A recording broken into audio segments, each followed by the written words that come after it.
శ్రీమాత్రే నమ. జయ గురు దత్తాత్రేయ నమ. ఈ వీడియోలో మనం కుంభరాశి వారికి నవంబర్ 23 నుంచి 29 మధ్యలో జరగబోయే వార ఫలాలు పరిశీలిద్దాం. కుంభరాశి వారికి ఈ వార ప్రారంభంలో ఒక 3 గ్రహాలు దశమ స్థానంలో ఉన్నాయి. ఇంపార్టెంట్గా దశమ స్థానంలో ఏ గ్రహం వచ్చినా కూడా అది వృత్తి సంబంధించిన విషయాల మీద ఎక్కువ ప్రభావం చూపుతూ ఉంటుంది. ఎస్పెషల్లీ అష్టమాధిపతి వచ్చినప్పుడు కంప్లీట్గా ఉద్యోగ భంగాలు లాంటివి కూడా జరుగుతూ ఉంటాయి. ఇప్పుడు ఈ సమయంలో కుంభరాశి వారికి అష్టమాధిపతి ఒక విధంగా పంచమాధిపతి బుధుడు దశమ స్థానంలోకి వచ్చినప్పుడు కంప్లీట్గా ఉద్యోగంలో మార్పులు తప్పనిసరిగా వచ్చే అవకాశం ఉంటుంది. అది మీ ప్రయత్నం వల్ల కొన్ని ఇష్టపూర్వకంగా మారితే, కొన్ని మన ప్రమేయం లేకుండా ఉద్యోగపరమైన ఇబ్బందులు, ఉద్యోగపరమైన సమస్యలు, ఉద్యోగం మానివేయటం ఇటువంటివి జరిగే అవకాశం ఉంది. అంటే ఇది కొందరి సందర్భాల్లోనే జరుగుతుంటుంది. అందరికీ కూడా ఈ విధంగా జరిగే అవకాశం ఉండదు. వారి వారి స్థాయిని బట్టి, గతంలో వారు చేసినటువంటి పనులు బట్టి ఇవి జరుగుతూ ఉంటాయి. బట్ ఏదైనా ఉద్యోగంలో కొన్ని ఇబ్బందులు ఈ జాతకుడు ఈ వారం ఎదుర్కోబోతున్నాడు. అలాగే రవి మంచి దిగ్బలుడై ఉన్నాడు. చాలా నిజాయితీగా, చాలా స్ట్రైట్ ఫార్వర్డ్గా మీరు వృత్తిలో పనిచేస్తూ ఉంటారు. అయినప్పుడు కూడా ఏదో ఒక ఒత్తిడి అధికారుల నుంచో బయట వారి నుంచో రావడం వల్ల చాలా అసహనానికి గురి అవ్వడం జరుగుతూ ఉంటుంది. తప్పనిసరి పరిస్థితుల్లో మనకి ఇష్టం ఉన్నా లేకపోయినా వారి చెప్పినవి కొన్ని చేయవలసి ఉంటుంది. ఇక కుజుడు కూడా అక్కడే ఉన్నాడు. మరి ఎక్కువగా ఇది డిపార్ట్మెంట్లో ఉన్న వాళ్ళకి, రియల్ ఎస్టేట్లో ఉన్న వాళ్ళకి, ఏదైనా స్వతంత్ర వృత్తిలో ఉన్న వాళ్ళకే ఈ కుజుడు ఎక్కువగా ఉపయోగపడుతూ ఉంటాడు. అటు మీరు రాజకీయ రంగంలో కార్యకర్తగా ఉన్నా, రియల్ ఎస్టేట్లో ఏజెంట్గా ఉన్నా మీ టార్గెట్ని 100% రీచ్ అవుతారు. మీలో ఒక అనూహ్యంగా ఒక కొత్త కాన్ఫిడెన్స్ అన్నది చూడడం జరుగుతూ ఉంటుంది. సో అందువలన మనకి ఇప్పుడు ఫలితం వచ్చినా రాకపోయినా మీ ప్రయత్నం మీరు చేస్తూ ఒక గట్టి సంకల్పంతో మీ ప్రయత్నాలు పూర్తి చేస్తే నెమ్మదిగా, ఎందుకంటే ఇప్పుడు దశమ స్థానంలో ఉన్నటువంటి ప్రతి గ్రహం నెమ్మదిగా ఒక వారం తర్వాత 11వ స్థానంలోకి రాబోతున్నాయి. అందువల్ల ఇప్పుడు మీరు అగ్రిమెంట్ చేసుకుంటే అప్పుడు ధనం వచ్చే అవకాశం ఉంది. అందువలన కంప్లీట్గా శ్రమ తెలియకుండా కష్టపడి పనిచేస్తే ఫలితం త్వరలో రాబోతుంది. ఇది రియల్ ఎస్టేట్ వారు కావచ్చు, లేదంటే రాజకీయ రంగం వారు కావచ్చు. ఇక శుక్రగ్రహం కూడా నెమ్మదిగా ప్రస్తుతం 9వ స్థానంలో సంచరిస్తున్నాడు.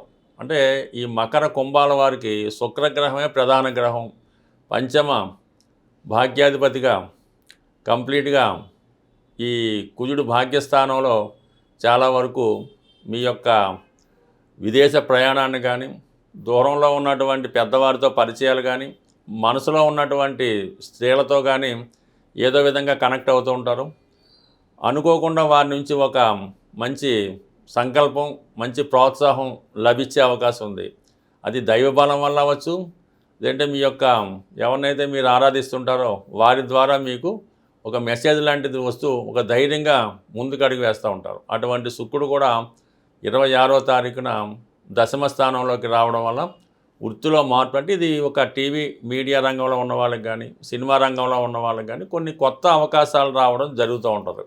అయితే మరి లగ్నంలో రాహు ఉండడం వల్ల జాతకుడికి ఈ సాంప్రదాయేతర వృత్తుల మీద ఎక్కువ ఇంట్రెస్ట్ కలుగుతూ ఉంటుంది అన్నమాట. మామూలుగా కన్నా కొంత డిఫరెంట్గా ఏదో చేయాలనేటువంటి ఆలోచనతో చాలా డిఫరెంట్గా ప్రయత్నం చేస్తూ ఉంటాడు. రాహు అటు సినిమా పరిశ్రమకి, అటు యూట్యూబ్ అలాంటి మీడియాకి కారణమవుతుంటాడు. అలాగే మంచి టెక్నాలజీకి కూడా రాహు కారణం అవటం వల్ల ప్రస్తుతం రాశిలో ఉన్నటువంటి రాహు మీకు చాలా వరకు కొత్త వాటి వైపు ప్రయాణించేలా చేస్తుంటాడు. అయితే ఇంకొక అడ్వాంటేజ్ అంటే ఈ రాశి వారికి ధనస్థానంలో ఉన్నటువంటి శని భగవానుడు రుజుమార్గంలోకి మారుతున్నాడు ఈ నెల 26వ తారీఖున. సో దానివల్ల ఏంటంటే కొద్దిగా వక్రగమనంలో ఉన్నటువంటి శని మళ్ళా ఈ జన్మరాశి వారి మీద కూడా కొంత ప్రభావం చూపుతూ ఉంటాడు జన్మరాశి మీద.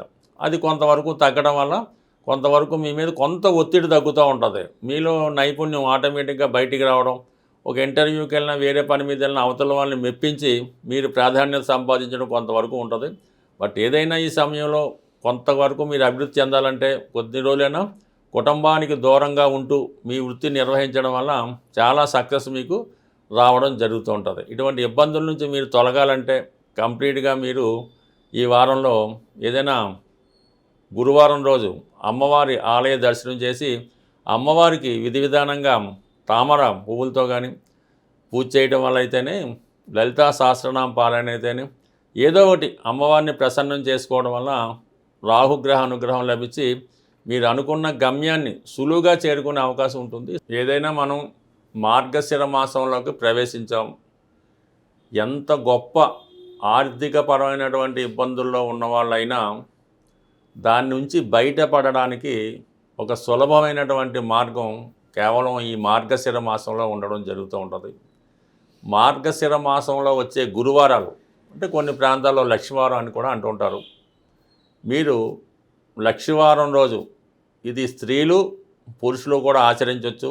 చక్కగా శుచిగా శుభ్రంగా మీరు మీ పూజా మందిరాన్ని కానీ ఒక శుభ్రమైనటువంటి ప్లేస్ని కానీ ఎన్నుకొని శుభ్రంగా ఒక పీటని అందంగా అలంకరించి దాని మీద కొద్దిగా బియ్యం పరిచి దాని మీద ఒక కలశం పెట్టవలసి ఉంటుంది.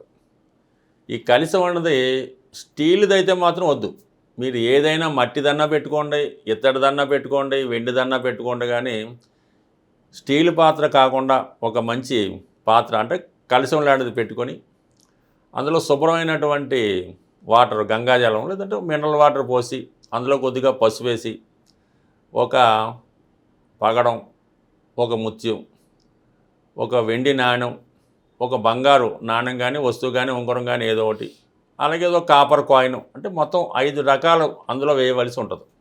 ఇవి 5 కూడా అందులో వేసి అలాగే 5 రకాలు ఫలాన్నిచ్చే ఆకులు అంటే మామిడాకు, సీతాఫలం ఆకు, ఇటువంటివి 5 అందులో కలశంలో వేసి దానిపైన ఒక మంచి కొబ్బరికాయ, మంచి మొదటిది కొబ్బరికాయను కూడా బాగా అలంకరించి కొబ్బరికాయ పెట్టి అది అమ్మవారి రూపంగా మీరు దాన్ని అనుకొని లక్ష్మీ స్తోత్రాన్ని అంటే లక్ష్మీ అష్టోత్తరం అంటే విష్ణు సహస్రనామంతో కలిసి ఉంటుంది. ఆ లక్ష్మీ స్తోత్రాన్ని చదవడం వల్ల వీలైతే 3 సార్లు భక్తి శ్రద్ధలతో చదివి అమ్మవారికి పాయసం నైవేద్యం పెట్టవలసి ఉంటుంది. అంత ఓపిక లేనివారు చక్కగా ఒక ఎండి గ్లాసులో పాల్లో ఒక పంచదార కానీ బెల్లం మొక్క కానీ ఒక ఏలక్కాయ వేసి అది నైవేద్యంగా పెట్టి భక్తి శ్రద్ధలతో ఈ లక్ష్మీ అష్టోత్తర పారాయణ చేయవలసి ఉంటుంది. అయితే ఏంటంటే ఒక కండిషన్ ఏంటంటే మీరు లక్ష్మీ స్తోత్రాన్ని ఎన్నిసార్లు చదివినా విష్ణు సహస్రనామం చదవందే అమ్మవారి కటాక్షం అయితే ఉండదు.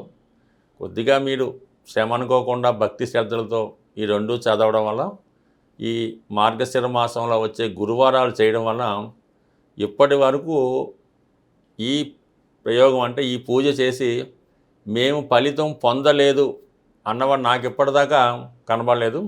ఇంచుమించుగా ప్రతి సంవత్సరం ఎన్నో మంది అంటే ఇంకా విధి విధానం చాలా ఉంటుంది. ఇది ఒక సింపుల్ మెథడ్. దీన్ని విధి విధానంగా ఆచరించడం వల్ల కంపల్సరీగా మీకు ఉన్నటువంటి ఆర్థిక పరమైనటువంటి సమస్యలు తగ్గుతాయి. చాలా శుచిగా ఉండవలసి ఉంటుంది అన్నమాట. ఇప్పుడు అమ్మవారికి ఎస్పెషల్లీ లక్ష్మీ అమ్మవారికి చాలా శుచిగా ఉండాలి. ఎటువంటి మైల అంటూ అటువంటి తగలకూడదు. దాని పక్కన చుట్టూ చెత్త చెదారం వేయకుండా పర్టికులర్గా కుదిరితేనే మీ ఇంట్లో ఈ ప్రయోగం అన్నది చేయవలసి ఉంటుంది. కొన్ని ఇళ్లలో కుదరకపోవచ్చు.